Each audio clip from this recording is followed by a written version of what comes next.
मेरा नाम ग़ुलाम गौस जिलानी है। मैं साबिक़ा कॉरपोरेटर ग़ुलाम समदानी साहब जो रुकने आमिला मजलिस इत्तेहादुल मुस्लिमीन थे उनका पोता हूँ। मैं मन्नान का बड़ा भाई हूँ। मेरे घर के दो घर बाजू मुमताज़ अहमद ख़ान एमएलए रहते जो 25 साल से आवाम को पागल बना रहे।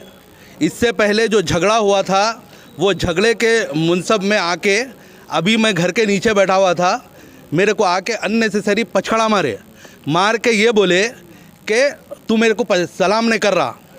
मैं उनको कई को करूं सलाम, और उनको मैं देखा नहीं था। सलाम तो अल्लाह को पहुंचता ये भी मालूम, मैं उनको देखा नहीं था। मेरी माँ को लग देते, मेरे को वो कर देते, मेरे को ये कर देते, पैर पे पैर रख के चीर देते।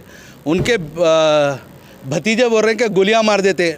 भाई मर्द हूँ, आके गोलियां मार सकते आपको जो करना है कर सकते। इससे पहले ये कंप्लेंट असदुद्दीन अवैसी साहब को भी दिया था। असदुद्दीन अवैसी साहब के कहने पे ही मैं खामोश बैठा हुआ था कि कुछ नहीं करना। असद साहब बोले थे कि सब्र से काम लेना मियाँ, कुछ नहीं करना। मैं ये चीज़ पे खामोश था। अननेसेसरी उन्होंने अब आए मेरी माँ के सामने बैठ के, इससे पहले 45 मिनट खदमों में बैठ के रोया इम्तियाज़ और उसका भाई मंसूर। आपको इंशाल्लाह वो वायरल भी करूँगा वीडियो, और आपको पूरी चीज़ की ऑडियो भी मिलेगी। और ये जो भी चल रहा ना साहब, ये बिल्कुल ही एक्सेप्टेड नहीं है। उन्होंने सीनियर एमएलए होंगे अपने घर में, और उन्होंने पब्लिक के लिए एमएलए बने, उनके घर की ज़ाती मफाद के लिए नहीं बने हुए। ये सबसे ज़्यादा अहमियत वाली बात है। असद साहब आप इसको नोट लीजिए। अगर आपकी भी ये नहीं सुन रहे तो उखाड़ के फेंकिए। अब तक इन्हों जितने का भी इनकी जो इज़्ज़त बाज़ार में गई, इनका खुद का बेटा उछाला, जो इन्हों हराम खाने से इन्हों फीड करे हुए हैं ना, जो हराम उन बच्चों को खिला के फीड करे हुए हैं, ये उससे पैदा हुई सो नस्ल है। तो ये आपका काम है साहब। आपको जब हम लोग रहबर बना के चलते तो आपका काम है इन लोग को देखना। ये दो घर रहने आजू बाजू का आने जाने वालों को तकलीफ़ा देना, ये बात गलत है।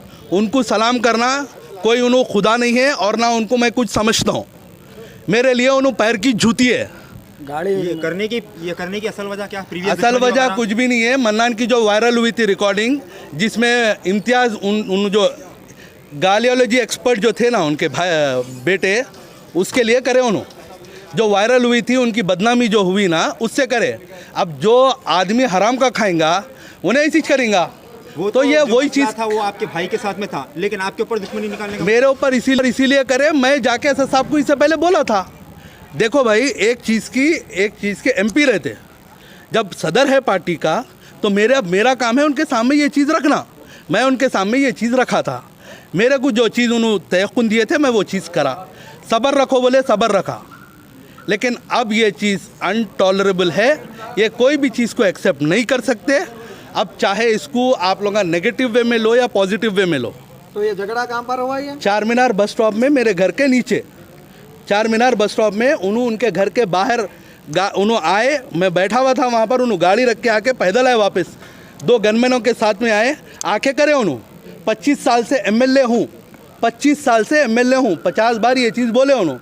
तो मैं बोला तो 25 साल से एमएलए तो मैं क्या सर पे उठा के फिरूँ? अभी आप जो पीएस में कंप्लेंट वगैरह, हुसैनी आलम पीएस में कंप्लेंट करा, कंप्लेंट का कुछ भी एक्शन होने वाला नहीं है। मेरे को ये भी मालूम है उनका दबदबा क्या है, वो भी मेरे को मालूम है। ठीक है, उनको अल्लाह ताला जहाँ तक कर सकता करने दो, मैं जहाँ तक हो सकता कर दूँ। उन्होंने ये चीज़ बोले हैं कि मेरे को पैर पे पैर रख के चीरते, और उनके मेरे को भतीजे बेटे बोले हैं कि गोलियां मारते। इंशाअल्लाह रेडी हूँ, सीना दूंगा, सीने पे मारना। कौन से बेटे बोले? नाम बोलता हूँ, सब नाम, सबका नाम आता। कौन से बेटे बोले, कौन से भतीजे बोले। अगर मर्द मुजाहिद है ना, आ जाना, सीने पे मारना गोली, कहीं दूसरी जगह नहीं मारना। और